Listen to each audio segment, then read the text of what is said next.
The shadows of fear have returned. The Trump administration, in a chilling display of force, has unleashed a wave of deportations across America. This isn't just about numbers, it's about families torn apart, dreams shattered, and communities living in terror.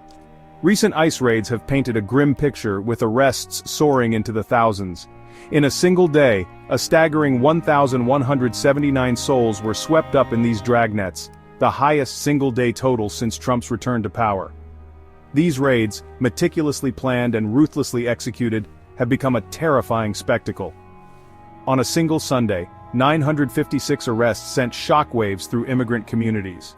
The preceding days tell a similar story. 286 arrests on Saturday, 593 on Friday, and 538 on Thursday. The message is clear: nowhere is safe. The daily average of arrests, a mere 282 in September 2024, has skyrocketed, a chilling testament to the administration's escalating crackdown. The surge in deportations is not a random act, it's a calculated assault on immigrant communities, particularly those of color. While the administration claims to prioritize the removal of criminals, the reality on the ground tells a different story. Collateral arrests, where individuals without criminal records are swept up in raids, have become commonplace. The fear is palpable, the trauma undeniable. This is not just about immigration policy, it's about racial profiling and the demonization of entire communities. The Trump administration's rhetoric, laced with bigotry and intolerance, has created a climate of fear and suspicion. When the President of the United States spews hateful rhetoric, equating immigrants with criminals and threats, the consequences are dire. This is not just about words, it's about the normalization of hate, the erosion of empathy, and the creation of a society where some are deemed more worthy of belonging than others. The Trump administration's assault on immigrants extends beyond aggressive raids. It's a systematic dismantling of protective policies that once offered a glimmer of hope. The sensitive locations policy, a small but significant safeguard that limited ICE arrests in places like schools, churches, and hospitals, has been ruthlessly rescinded.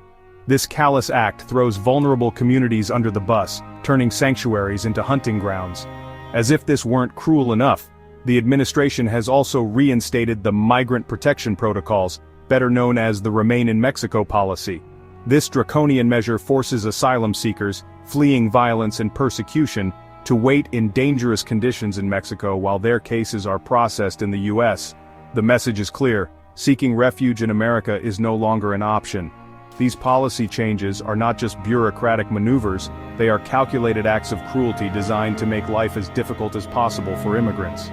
The rescinding of the sensitive locations policy is a blatant attack on the most vulnerable, stripping away protections and instilling fear in those who need it most. The reinstatement of MPP is a clear violation of human rights, condemning asylum seekers to precarious and often dangerous conditions. These policies are not about keeping America safe, they are about keeping America white. They are rooted in the same xenophobic ideology that fueled the Muslim ban and the separation of families at the border. They are a betrayal of America's core values of compassion, fairness, and opportunity for all. While all immigrants are vulnerable in the face of Trump's crackdown, Black immigrants, particularly those from African and Caribbean nations, face a unique and terrifying reality. They are disproportionately targeted for deportation, often on the basis of minor offenses or even unsubstantiated accusations. The administration's rhetoric, laced with racist tropes and stereotypes, has created an environment where Black immigrants are seen as inherently dangerous and undesirable. Trump's words, dripping with venom and prejudice, have real-world consequences. His recent tirade against the Haitian community in Springfield, Ohio, accusing them of eating the dogs and cats, is a chilling example of how his rhetoric incites hatred and violence. Such dehumanizing language fuels racial profiling, discrimination, and violence against Black immigrants, making them feel like strangers in their own communities. The impact of this targeted persecution is devastating. Families are torn apart, businesses shuttered, and communities left reeling from the loss of their loved ones.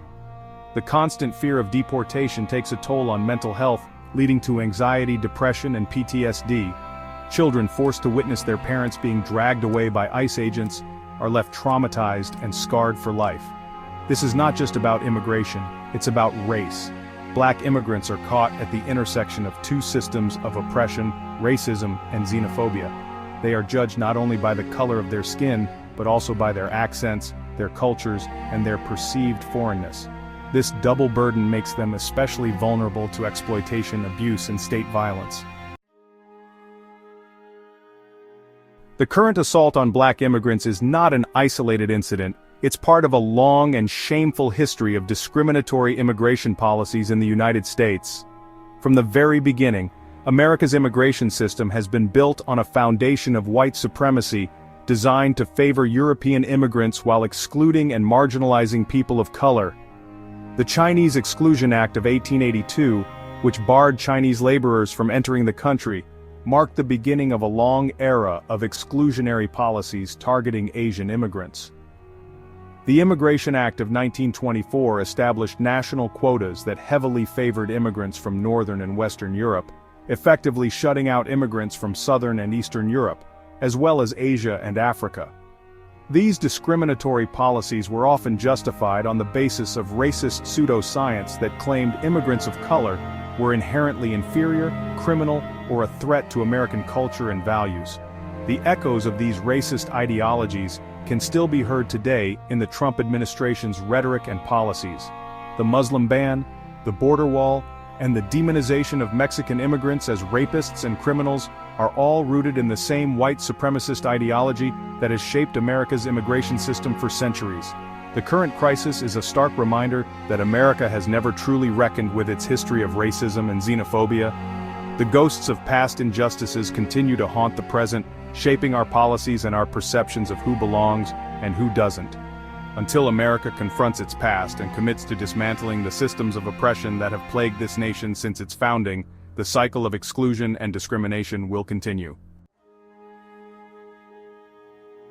When one person is deported, the impact is felt far beyond just that individual. Families are torn apart, and communities lose vital members. Children may struggle with the absence of a parent, affecting their emotional and academic development.